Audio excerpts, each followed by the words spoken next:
Hello everyone, welcome to the other session of deep into Nova. आप स्वागत है आपका मेरे इस यूट्यूब चैनल में। आज के इस सेशन में हम डिस्कस करने वाले हैं कि किस तरीके से आप अपने प्रोजेक्ट्स को एक्सप्लेन कर सकते हैं if you are a freshers and not only freshers, it's a combination video. अगर आप एक्सपीरियंस है तो भी आपको किस तरीके से अपने प्रोजेक्ट्स को प्रेजेंट करना है to the interviewer. And not only that, अगर आप एक फ्रेशर्स हैं तो आपको क्या क्या प्रोजेक्ट्स के हैंड्स ऑन जरूरी होने चाहिए एटलीस्ट बेसिक में। तो उसके लिए मैंने कुछ की प्रोजेक्ट्स के बारे में डिटेल्स भी लेके आए हैं, whether it's for the CI/CD pipeline, containerisations, orchestrations, infrastructure, जो भी एक बेसिक है, ताकि जो भी एज अ फ्रेशर अपने आप को डेवऑप्स या क्लाउड इंजीनियरिंग में डालना चाहता है तो उससे एक रॉ आइडिया लग जाए कि क्या क्या टूल्स एंड टेक्स इन्वॉल्व होते हैं एंड क्या क्या चैलेंजेस आते हैं अगर आप एक डेवऑप्स इंजीनियर हैं इन केस ऑफ कोई टूल्स अगर आप यूज कर रहे हैं तो उसके लिए हैंड्स ऑन लेकर ये प्रोजेक्ट बनाना जरूरी होता है। ये सब प्रोजेक्ट बहुत ज़्यादा ओपन सोर्सेज हैं, इसके लिए आपको कोई हार्ड एंड फास्ट कोई सब्सक्रिप्शन लेने की जरूरत नहीं होगी, कोई कहीं से कुछ पेड कोर्सेज या कुछ पेड रिपोजिटरीज करेक्ट करने की जरूरत नहीं। ये सब की इंटरनेट में ओपन सोर्सेज अवेलेबल है बहुत कम कॉस्ट में और ऑलमोस्ट फ्री में आप ये सब प्रोजेक्ट को बना के एक्सपोजर ले सकते हैं। सो इस तरीके से प्रोजेक्ट्स की भी मैं डिटेल लेके आ गया हूँ। टॉप 10 प्रोजेक्ट्स जो मुझे लगते हैं कि आने चाहिए एज अ फ्रेशर्स, तो उसको मैंने वो कर लिया, उसको भी आज हम इस वीडियो में डिस्कस करने वाले हैं। इससे पहले स्टार्ट करते हैं आज के इस टॉपिक में। फर्स्ट हम डिस्कस करेंगे फॉर द फ्रेशर्स, उसके बाद सेकंड में हम ये प्रोजेक्ट को डिस्कस करेंगे एंड देन थर्ड जो एक्सपीरियंस है उसको, क्योंकि मिलता जुलता सब यही है, थोड़े से चीजें डिफरेंट हो जाती है अगर आप फ्रेशर्स होते हो तो एक्सप्लेनेशन में एंड अगर आप एक्सपीरियंस होते हो तो एक्सप्लेनेशन पार्ट में। Okay, so let's start. तो डेवऑप्स इंजीनियर में अगर आप फ्रेशर्स हैं और आप इंटरव्यू फेस करना चाह रहे हैं तो आपके लिए सबसे ज्यादा की बेनिफिट होती है एक दो तीन चीज। वो है कि आप वहां से इंटर्नशिप की हुई है। आज के टाइम में बहुत ज्यादा मैटर करता है कि आप कहाँ से इंटर्नशिप कर रहे हैं, ताकि कंपनी को एक रॉ आइडिया लगे कि आप उस पर्टिकुलर फील्ड के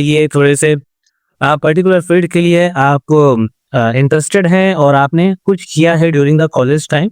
इंटर्नशिप आपको एक एक्सपोजर देता है कि किस तरीके से ऑफिस कल्चर वर्क करता है और वहाँ पे किस तरीके से काम होती है, क्या मेथोडोलॉजी में काम होती है एंड कितनी सेफ्टी सिक्योरिटी कंसर्न्स से गो थ्रू हो के आपको एक्सेस मिलता है। तो एक रॉ आइडिया आपको लगता है कि ऑफिस वर्किंग कल्चर में किस तरीके से लोग काम करते हैं, ठीक है, वर्किंग प्रोफेशनल्स। तो एक इंटर्नशिप होगी। सेकेंड है सर्टिफिकेशन भी अच्छे हो जाते हैं अगर आप कर लेते तो आपके रेज्यूम में एड ऑन कर लेती है। अगर जरूरी नहीं कि आप AWS, Azure या बड़े महंगे वाले ही सर्टिफिकेशन करो, आप छोटे जो कुछ सर्टिफिकेशन होते हैं जो कम कॉस्ट में भी आपको प्रोवाइड करता है उसको भी कर सकते हैं। एंड बहुत सारे लिंक्डइन में सर्टिफिकेशंस के डिस्काउंट्स या वाउचर मिलते रहते हैं, तो आप उसको भी अवेल करके कॉस्टिंग में कम कर सकते हैं। ये जरूरी नहीं है, but in case if you want to add on in your resume तो आप वो भी कर सकते हैं। एंड थर्ड वन इज जो प्रोजेक्ट्स जो कि बहुत इंपॉर्टेंट होंगे, की फैक्टर होंगे कि आप एक फ्रेशर्स हैं और फ्रेशर्स में आपने अभी रियल में कोई कंपनी में काम तो किया नहीं है, तो आप प्रोजेक्ट के थ्रू एक्सप्लेन कर सकते हैं कि आपको जो टूल्स है या टेक्स है उसका नॉलेज है और आपने उसको इस तरीके से इम्प्लीमेंट किया था अपने प्रोजेक्ट में और आप उसमें ऑब्स्टेकल बता सकते हैं किस तरीके से आपने उसे मिटिगेट किया या ट्रबल शूट किया। इनिशियल लुक वही था कि आप फ्रेशर्स हैं तो ये एक ऑब्स्टेकल नहीं है, कि क्योंकि आजकल ये कॉमन है कि फ्रेशर्स में जॉब देखना बहुत मुश्किल हो गया। I know the market is bit tough today, but आप इसके बाद भी अगर अच्छा प्रोड्यूस करते हैं, बेसिक नॉलेज रखते हैं, आप इस चीज को करने सीखने के इंटरेस्ट है तो आप एक इजीली जॉब को क्रैक कर सकते हैं। क्रैपिंग के आंसर हमेशा अवॉइड कीजिए कि I don't have a real project और आई ओनली प्रैक्टिस कमांड्स। इस तरीके से डायरेक्ट जो आंसर हम दे रहे हैं फ्रेशर्स होते हैं जब भी हम इंटरव्यू देते हैं, तो इस तरीके से आंसर को अवॉइड कीजिए। हमेशा अपने प्रोजेक्ट्स को एक वेल डिफाइन और ग्रामेटिकल्स में अच्छे से एक्सप्लेन कीजिए कि किस तरीके से आपने प्रोजेक्ट्स बनाया, उसमें अच्छे जो टूल्स है, टेक वर्ड्स है, उसको ज्यादा से ज्यादा यूज कीजिए। ये एक बोलते हैं ये ट्रिक होता है टू इम्प्रेस द इंटरव्यूअर्स, उसमें ज्यादा से ज्यादा आप उसको यूज कीजिए। टेक्निकल टर्म्स को CI/CD हो गया, ऑर्केस्ट्रेशन हो गया, क्यूबरनेटिस हो गया, इस तरीके की अपने जो वर्डिंग है, इंट्रोडक्शन हो गया या प्रोजेक्ट को अगर आप एक्सप्लेन करें उसमें ज्यादा से ज्यादा इस वर्ड को ऐड कीजिए, तो वहां से ये चीजें ऐड ऑन होंगी। ठीक, यहाँ तक क्लियर है। कोई भी चीज़ों को डायरेक्ट मत बोलिए कि मैंने कभी रियल प्रोजेक्ट नहीं मिला या मेरे को यहाँ पे रिजेक्शन मिल गई। यहाँ पे नेगेटिव चीज़ों को डेफिनेटली कभी भी हाईलाइट मत कीजिए इंटरव्यू में। हमेशा बोलिए कि मैं प्रोजेक्ट्स में काम कर रहा था, साथ लर्निंग कर रहा था, इंटरनेट में ओपन सोर्सेस को फॉलो करा था, या अगर आपने कुछ सब्सक्रिप्शन या कोर्सेज लिए तो आप उसको भी हाईलाइट कर सकते हैं। ठीक है, रीडिंग विद द सेकंड, यहाँ होता है आपका इंपॉर्टेंट पार्ट। अगर आप एक फ्रेशर से जानना चाहते हैं डेवऑप्स में, ये एक्सपीरियंस के लिए भी कॉमन होता है। तो deploying a sample web application using, तो आप एक छोटा सा वेब एप्लीकेशन डिप्लॉय किया है CI/CD के थ्रू, तो आप उसको एक्सप्लेन कर सकते हैं कि क्या आर्किटेक्चर आपने फॉलो किया है, क्या आपने गिट के जो है गिटहब एक्शन से उसको डिप्लॉय किया है, जेनकिंस से एक्शन के डिप्लॉय किया, AWS से सर्विसेज से डिप्लॉय किया है। तो बहुत सारे डिप्लॉयमेंट के स्ट्रेटेजीज होते हैं, तरीके होते हैं, बहुत सारे मेथड्स होते हैं। आपने जिसे भी फॉलो किया उसको स्टेप बाय स्टेप स्लोली आप उसे एक्सप्लेन कर सकते हो। उस आर्किटेक्चर को आपको आर्किटेक्चर एक्सप्लेन करना आना चाहिए, क्योंकि ये जो है आपका बेस बनाएगा फॉर द इंटरव्यू, क्योंकि इसी से आगे आपके क्वेश्चन जनरेट होंगे इंटरव्यूज में। तो ये बहुत अच्छे से आपको फ्लो पता होना चाहिए। और अगर आपने सही तरीके से कोई प्रोजेक्ट को इम्प्लीमेंट किया तो आर्किटेक्चर एक्सप्लेन करना बहुत इजी हो जाता है आप लोग के लिए, अगर आपने उसको सही तरीके से step by step through that flow अगर उसको आपने इम्प्लीमेंट किया है। तो इसमें देखते हैं, देखो एक छोटा सा प्रोजेक्ट था जिसमें इन्होंने वेब एप्लीकेशन डिप्लॉय किया, तो उन्होंने गिटहब एक्शन किया, मतलब गिट में इसने सोर्स कोड को, यानी जो भी कोड था पाइथन में था, HTML में था, जो भी था एक वेब एप्लीकेशन, उसको इन्होंने गिट में स्टोर किया। जेनकिंस से इन्होंने CI पार्ट किया, यानी CI/CD में जो CI पार्ट होते हैं, पाइपलाइन जो बिट्स होते हैं, ट्रिगर्स होते हैं, ये सब जेनकिंस से किया। देन डॉकर में पैकेजिंग की, यानी कि जो इमेज है कंट्रोलाइजेशन पार्ट है वो डॉकर में किया। एंड देन CD जो पार्ट होता है, कंटिन्यूस डिलीवरी होते हैं डिप्लॉयमेंट, और इन्होंने कुबरनेटिस से किया।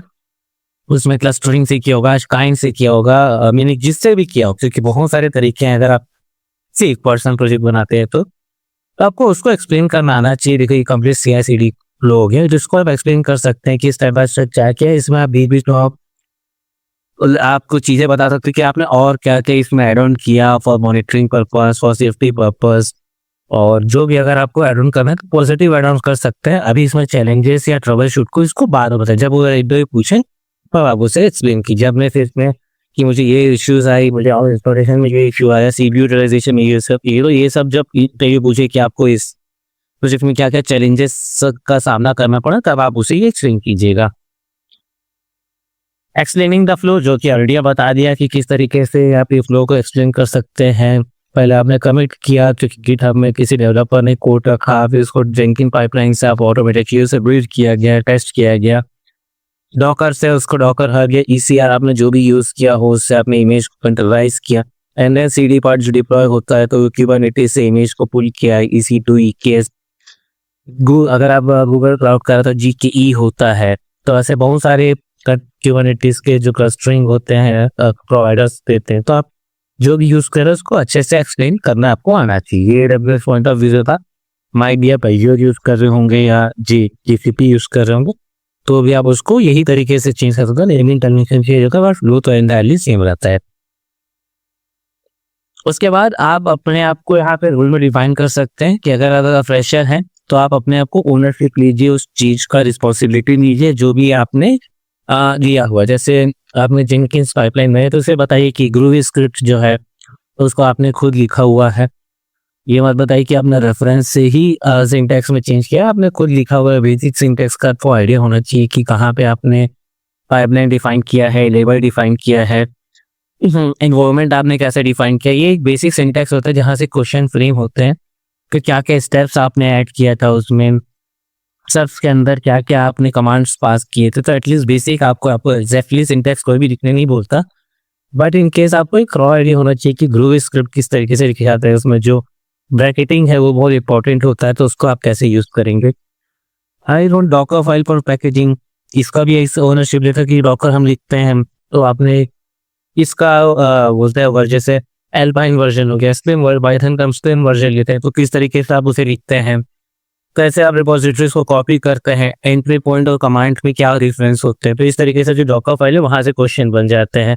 मल्टीपल डॉकर फाइल क्या हो जाते हैं, डॉकर कंपोज क्या होता है। तो ऐसे ये सभी क्वेश्चन है जो फ्रेम होते हैं व्हेन कुबरनेटिस मैनिफेस्ट फाइल होती है, जो कि हम YAML में लिखते हैं।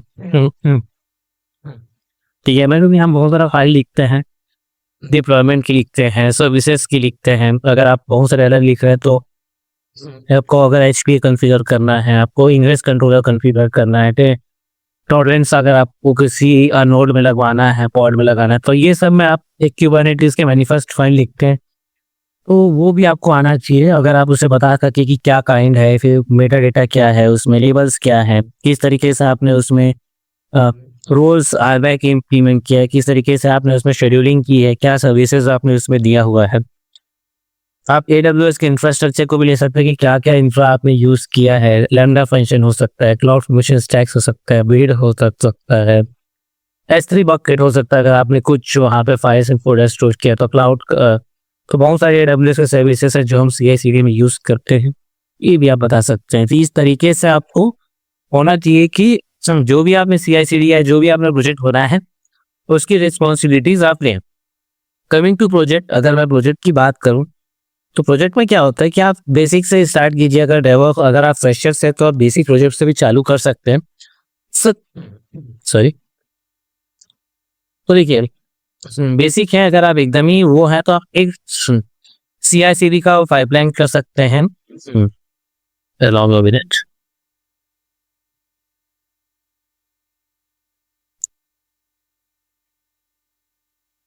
अब तो आप एक CI/CD का पाइपलाइन का फ्लो बना सकते हैं। जैसे इसमें आपने बना दिया, CI/CD ऑटोमेट कर दिया। जावा एप्लीकेशन का बना सकते हैं या Node.js का बना सकते हैं। इसके लिए आपको गिटहब लगेगा, ये एक ओपन सोर्स है। आप किसी भी प्रोजेक्ट को फॉर्क कर सकते हैं। अगर आप बोलेंगे तो मैं कमेंट सेक्शन में बहुत सारे प्रोजेक्ट मेरे पास है, तो मैं अपना गिट रिपोजिटरी डाल दूंगा, वहां से जो प्रोजेक्ट चाहे आप उसमें फॉर्क कर सकते हैं। जेनकिंस से इसको तो आप इंस्टॉलेशन कर सकते हैं कोई भी OS में, तो it's not something that's a big deal. बहुत सारे वीडियोस आपको मिल भी जाएंगे। डॉकर, इसको भी आप फैमिलियर हो चुके होंगे। डॉकर हम तो आप डॉकर हब यूज़ करें तो यहाँ एक अकाउंट बना लीजिएगा, इसको यूज़ कर सकते हैं। ECR आप इसी तरह यूज़ कर सकते हैं, ठीक है, रजिस्ट्री। और फ्रॉम लिनक्स, तो ये तो आप EC2 से एक लिनक्स का या उबंटू का आप एक OS बना सकते हैं। इतने में आपका CI/CD का एक बेसिक स्ट्रक्चर जो है CI पार्ट तक का तो हो ही जाएगा। इस पार्ट अभी हम इग्नोर कर देते हैं, ज़्यादा क्रिटिकल हो जाएगा। इसमें आपका वेबहुक वाले ट्रिगरिंग ये सब भी कवर हो जाएंगे, जिसमें आपको पता चलेगा कि ऑटो ट्रिगर कैसे होते हैं जब कुछ चेंजेस इनिशिएटेड होती है कोड में। तो फिर कैसे जेनकिंस जो है ऑटो ट्रिगर कर सकता है थ्रू वेबहुक्स और पाइपलाइन में इनिशिएट कर देता है।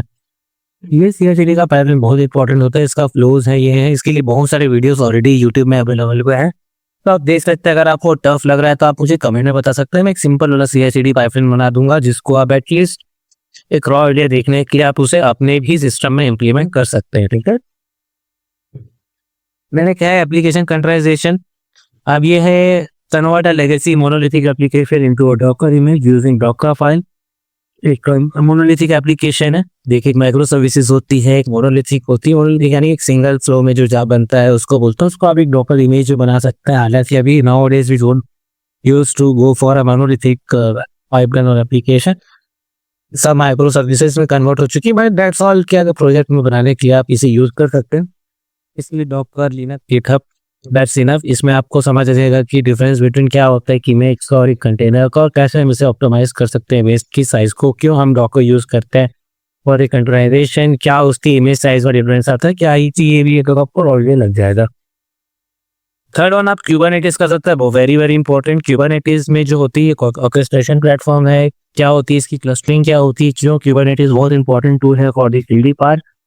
मल्टी कंटेनर एप्लीकेशन आप इसमें डिप्लॉय कर सकते हैं। क्या होती है इसमें ऑटो हीलिंग, ऑटो स्केलिंग की जो प्रॉपर्टी है क्या है, क्या क्यूबरनेटिस इंस्टॉलेशन है, क्या क्या चैलेंजेस में आ सकते हैं, और अगर क्रैश होता है तो किस तरीके से काम करता है, और डिलीट होता है तो किस तरीके से काम करता है, क्या इसकी सेल्फ हीलिंग प्रोसेस है, कैसे ही लोड बैलेंसिंग के थ्रू हमेशा एप्लीकेशन को हाईली अवेलेबल रखता है, ये सब आपको क्यूबरनेटिस से पता चलेगा।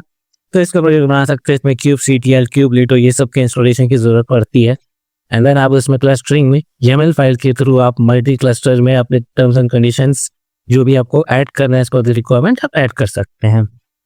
इंफ्रास्ट्रक्चर का कोड, इसमें आप टेराफॉर्म यूज कर सकते हो। टेराफॉर्म नहीं, अगर आपको इटर्नल यूज करना है तो आपको अगर आप AWS यूज करें, जिसमें भी आप YAML फाइल लिख सकते हैं। अगर आपको YAML फाइल लिखना पसंद है, नहीं तो टेराफॉर्म प्रीफर किया जाता है मल्टी प्रोवाइडर यूज करने के लिए, तो टेराफॉर्म यूज कीजिए। इसका इंस्टॉलेशन ये सब भी आपको थोड़ा सा इसमें एक रॉ आइडिया लगेगा, क्यों ये बेटर है और क्यों इसे हम प्रीफर करते हैं।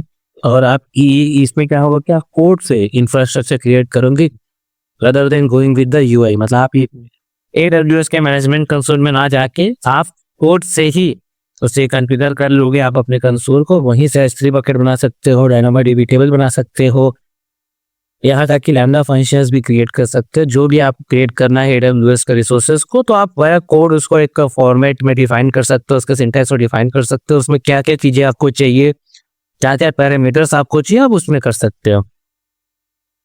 क्लाउड इंफ्रास्ट्रक्चर सेटअप, ये भी आप एक कर सकते हैं। Infrastructure setup deploy secure on AWS best practice. तो इसमें आप एक VPC, अगर आपको पता होगा तो VPC के अंदर आप एक इंफ्रास्ट्रक्चर सेटअप कर सकते हो। EC2 ये इसको इसके अंदर सेटअप कर सकते हो।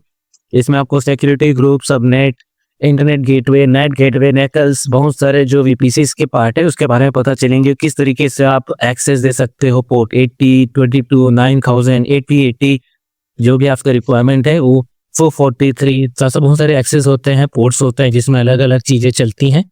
तो आप उसको ट्राई कर सकते हैं। VPC का पार्ट है, इसके भी एक बहुत सुंदर सी आर्किटेक्चर होती है VPC की, जिसमें विजिबिलिटी जोन्स होती है, सिक्योरिटी ग्रुप्स होती है, तो बहुत सारी चीज़ें होती हैं। मैकल्स होते हैं जो आपके इंस्टेंस लेवल के होते हैं, एंड देन आपके सिक्योरिटी ग्रुप्स होते हैं।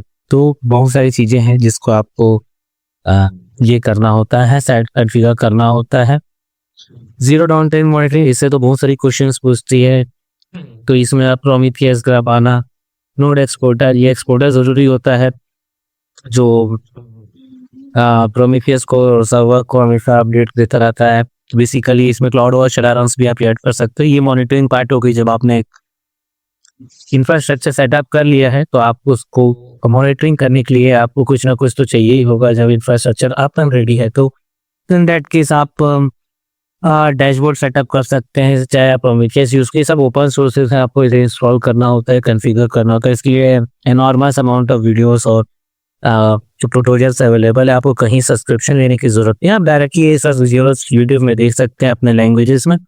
और अगर आपको इसके बाद ही लग रहा है कि नहीं समझ आया, तो मेरे पास बहुत सिंपल अप्रोच है। मैं कोई कॉम्प्लेक्स में ज़्यादा जाके बताता भी नहीं, कॉम्प्लेक्स ही ऑलरेडी यूट्यूब में वीडियोस हैं। अगर आपको लगे कि सिंपल में देखना है इसमें कोई भी प्रोजेक्ट में, तो मुझे कमेंट सेक्शन में बता दीजिएगा। मैं बहुत सिंपल में आपके सामने वो वीडियो लेके आ जाऊँगा, एकदम सिंपल में।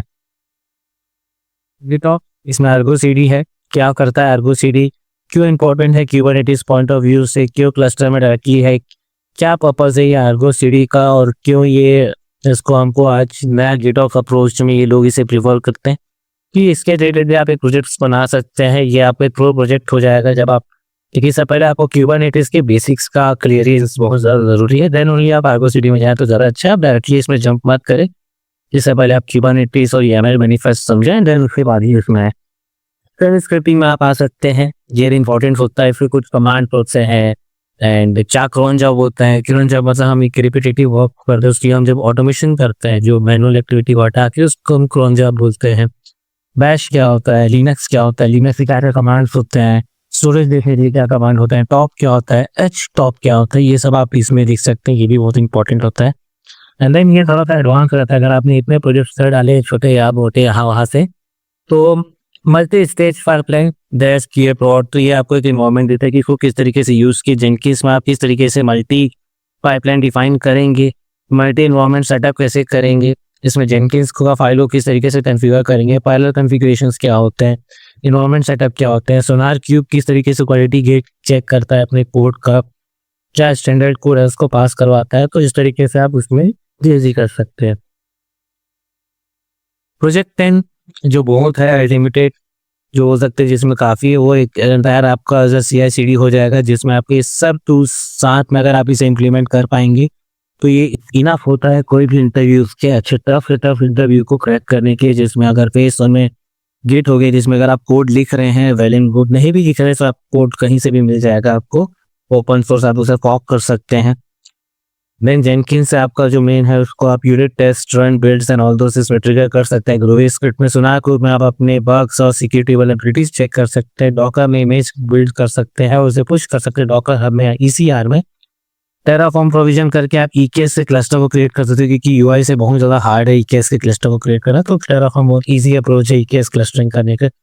आर्गो CD से आप एप्लीकेशन को डिप्लॉय कर सकते हैं, चेंजेस को सिंक कर सकते हैं, और आप एक रिमोट से सिंक के थ्रू आप क्यूबरनेटिस में क्लस्टरिंग को अपडेट कर सकते हैं थ्रू आर्गो CD। प्रोमीथियस से आप इसे पुल बेस्ड सिस्टम से आप इसे मॉनिटरिंग कर सकते हैं। ग्राफाना से बहुत सुंदर सा डैशबोर्ड से आप उसे चेक कर सकते हैं।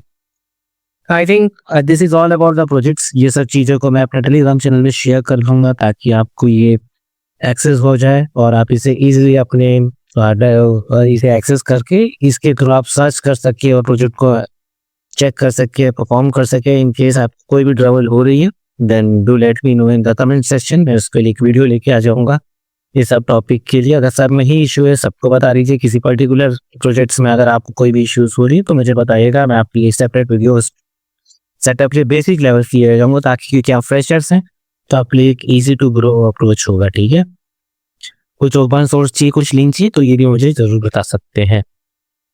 Okay, so moving on for the next is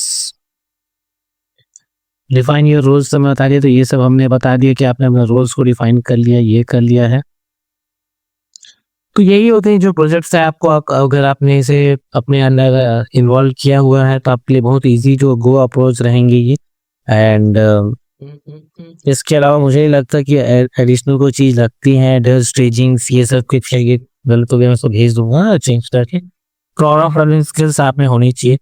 ज़्यादा आपको डीप डाइव में पूछते नहीं है, बट कहीं ना कहीं जो भी लेवल्स के आपको ट्रबल शूटिंग यहाँ पे पूछेंगे कि अभी जब आपने CI/CD किया तो आपके पॉट्स से क्या हुआ, कितने पाइपलाइन आपने यूज़ किया, पाइपलाइन में क्या क्या इश्यूज आई और किस तरीके से जो इश्यूज है, एरर है, उसको आपने ट्रबल शूट किया, मिटिगेट किया। तो उसको आपको बताना आना चाहिए, एटलीस्ट बेसिक लेवल तक एक्सप्लेन करना तो आना ही चाहिए। ठीक है, so this is all about the DevOps. मैंने प्रोजेक्ट्स के बारे में बता दिया और डेवऑप्स को प्रैक्टिस करते रहिए।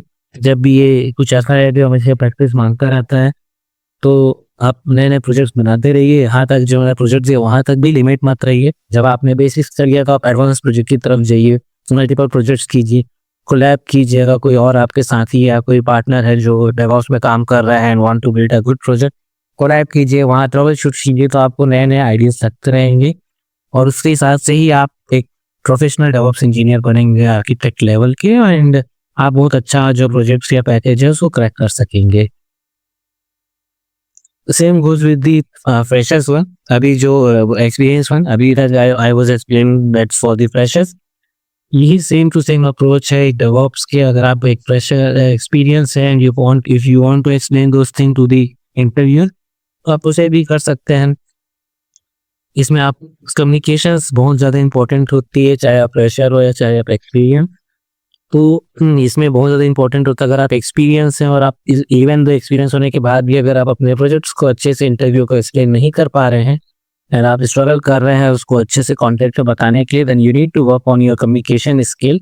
देन आप उसे प्रोजेक्ट को बाद में देखिए, पहले आप अपनी कम्युनिकेशन स्किल को ज़्यादा सुधारिए एंड देन ओनली आप उसे अच्छे से एक्सप्लेन कीजिए। तो ये चैलेंजेस बहुत ज़्यादा आती हैं अपने, और जैसे कि मैंने फ्रेशर्स को बताया आपकी भी सेम है। आप बहुत ज़्यादा अपने वर्ड्स में टेक्निकल टर्म्स को यूज़ कीजिए, ज़्यादा से ज़्यादा टेक्निकल टर्म्स यूज़ कीजिए और उसको उस तरीके से एक्सप्लेन कीजिए कि आपने क्यों उस प्रोजेक्ट को बनाया, क्या क्या चैलेंजेस थी, कितनी बड़ी टीम थी, क्या थी, जो भी है। प्रोजेक्ट ओवरव्यू आप दे सकते हैं। अगर इनकेस अगर आपको एक्सप्लेन करना है तो प्रोजेक्ट का नेम बता सकते हैं और किस इंडस्ट्री डोमेन में था, जैसे फिनटेक था, ई-कॉमर्स था, बैंकिंग था। आप इसे बता सकते हैं कि आप कौन से डोमेन में, इंडस्ट्री डोमेन में आपने काम किया हुआ है और क्या आपका प्रोजेक्ट था। इसके अलावा अगर आप एक्सपीरियंस है तो आपकी टीम साइज भी आप मेंशन कर सकते हैं कि आप कितनी बड़ी आपकी टीम साइज थी, जिसमें कितने डेवलपर्स थे, टेस्टर थे, डेवऑप्स थे और क्या आपका कोलैबोरेशन मेथड था। आपका रोल बता सकते हैं कि इन टीम साइज में आपका क्या रोल था, आप क्या आर्किटेक्चर थे, इंफ्रास्ट्रक्चर में थे या डेवलपमेंट में थे, किस आपके रोल्स में थे। तो आप उसको भी एक्सप्लेन कर सकते हैं। क्या आपकी टीम साइज थी, आप इसको भी अच्छे से बता सकते हैं। एंड मोर अपन आप क्या मेथोडोलॉजी फॉलो करते थे, एजाइल की या किस तरीके से स्क्रम्स होती थी, उसको भी अपने पॉइंट ऑफ व्यू से एक्सप्लेन कर सकते हो अगर लगे तो।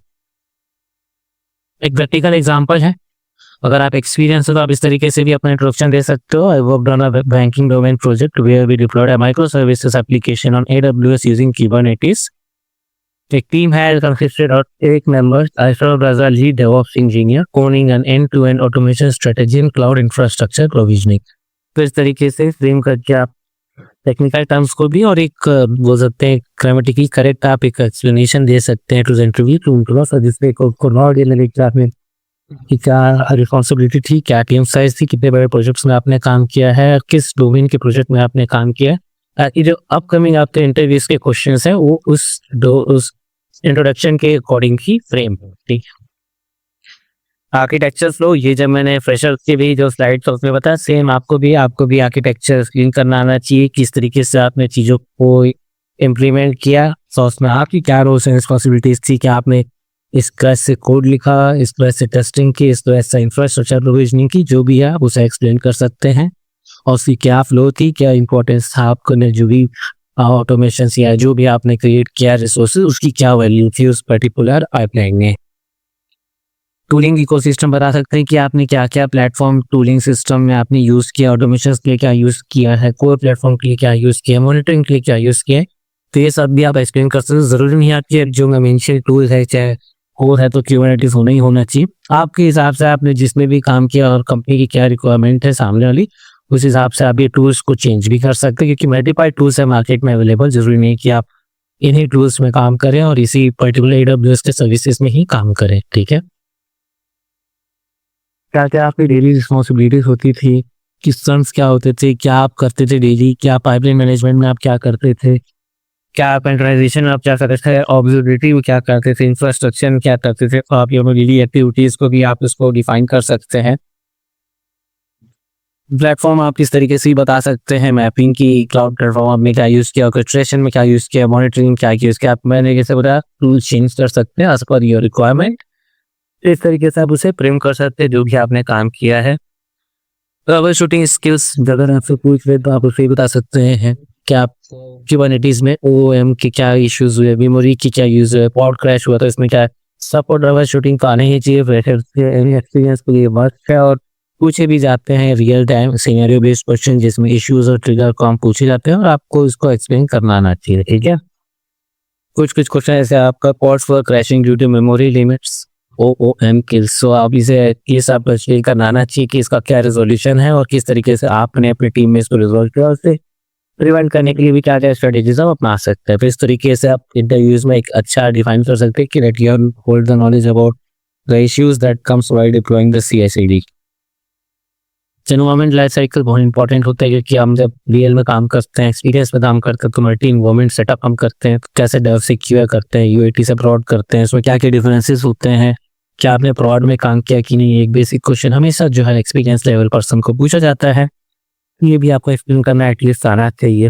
ओके। एंड इसमें क्या रखिए किस तरीके से आप उनको यहाँ से वहाँ ट्रांसफर करते हैं, क्या लीड स्ट्रेटेजी आप फॉलो करते हैं। तो जो भी है आपको एक रॉ आइडिया होना चाहिए अपनी चीज़ों की और आप बस अच्छे से एक्सप्लेन कर सकें।